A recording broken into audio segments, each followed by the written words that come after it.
Hi there, welcome back to Melamic Art. Today for the 2020 projection, I am trying new things and trying my old things, which is acrylics. I kind of have a love-hate relationship with them. I like them because they're kind of like oils, and I don't like them because they dry so fast. There's mediums that you can use. Anyway, that's a whole nother video. Today I bought this. This was just on a whim because it was on sale or clearance. This retails for around $11 or something or less, but I got it way less. I got it for $2.99. So it was kind of a steal. And I like innovation, invention, and evolution. So this kind of spoke to me. And with that kind of price, why not? I don't know who Charles Zay is. I looked them up, couldn't find anything on this person. And there's nothing on the box that points you to a website. So anyway, let's just open it up, see what's in here. It's a strange, very strange palette. And I do plein air every once in a while in the warmer temperatures, but and so it kind of intrigued me as far as that also. I was hoping there'd be some sort of information pamphlet in here. I guess all your information is here. There's sort of a, if you want to pause and read, there's this. Oh, Charles Art Creator. Yeah, this still doesn't tell me anything. Anyway, here it is. Isn't it crazy? Check that out.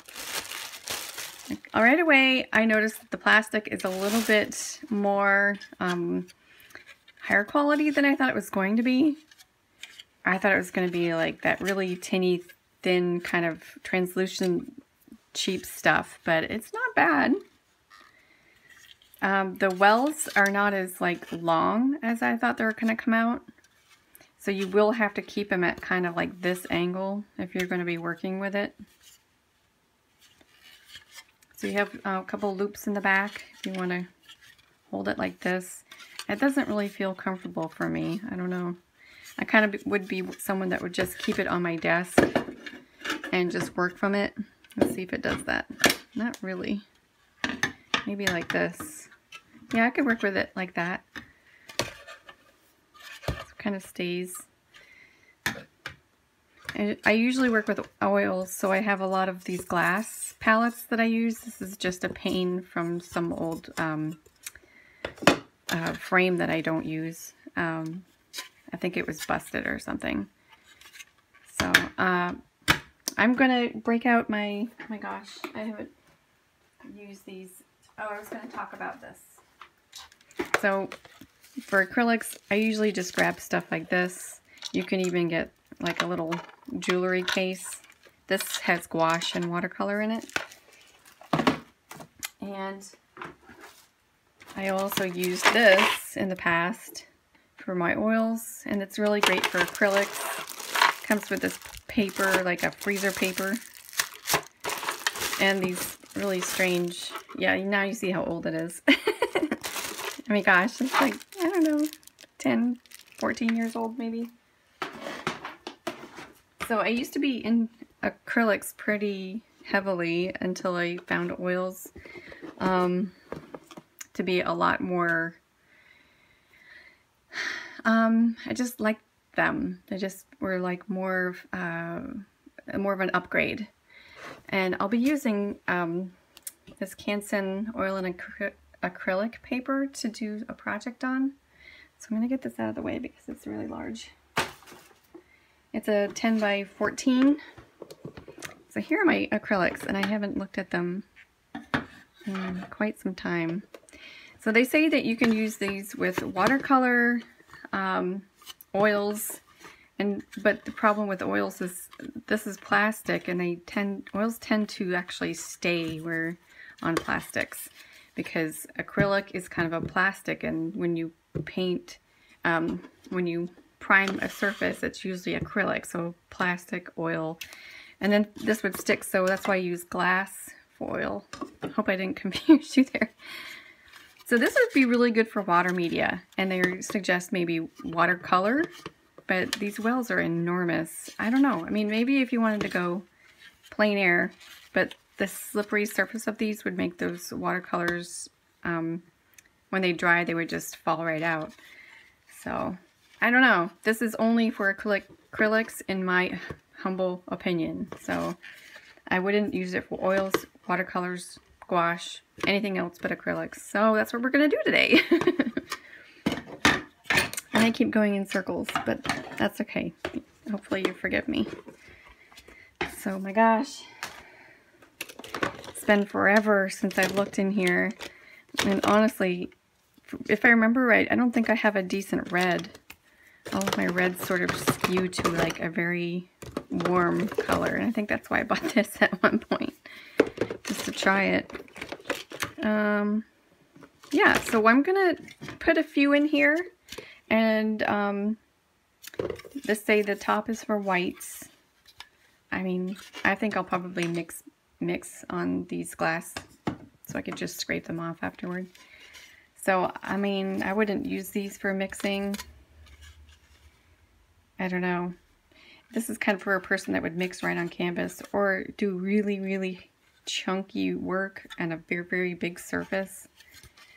So, okay, yeah, I'm going to do a time lapse of filling this up and then painting on this surface. I don't know if you can see where I'm at here.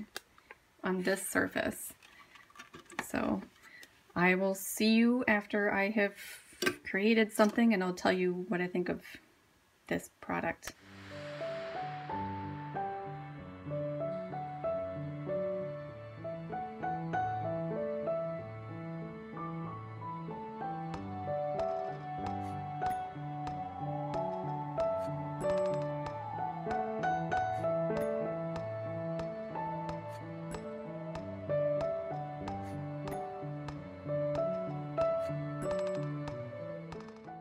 Hi, I'm back. So, okay, so I only used a very small amount of paint. I generally don't use a ton of different colors. I like to kind of, if I'm doing a portrait, it's going to be really simple mixing colors.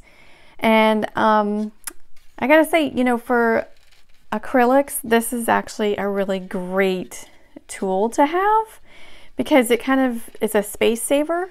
And it gets your paints out of the way and kind of in a viewable range. And they don't, you know, mix with each other very much unless you're kind of crazy with your, oops, it wasn't on camera. They don't really mix with your paints very much unless you're like moving it around, but it really doesn't matter. You have to keep spraying them to keep them fresh, which is something I forgot about acrylics, but it works really well to have a little spray guy and a place to mix your paints, which is, I use glass. You can use paper, you can use really anything to mix on. I don't really feel like these are mixable surfaces, if that's what they were intended for. And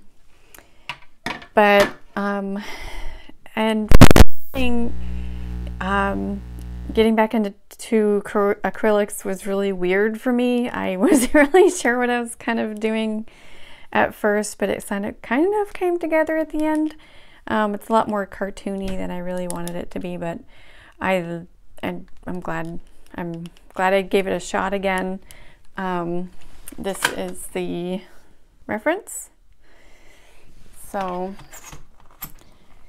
yeah, definitely if you're an acrylic person, this is a really great tool. If you want to, I mean, tools are meant for different people's purposes. It's not going to fit everybody's, you know, it's like not like a shoe that will fit everybody's foot. You know, you've got to decide whether this is something that can work for you. You can actually, you can put it in your hand and paint large surfaces. You can use, you know, really big brushes with it. Really small brushes, and paint very large surfaces and very small surfaces. And it's really nice that it just sort of, sorry, I gotta move this back over. It just sort of stands there at a perfect angle that the water drips back and stays in this back corner here, which is great. So for $2.99, I'm actually really pleasantly surprised. Kind of mind blown. I was all ready to completely make fun of this and everything, but nope, it's a pretty genius idea. So go out and pick one up if you want. I found it for $2.99 at Jerry's Artorama. And thanks for joining me for this review, and we'll see you in the next one. Take care.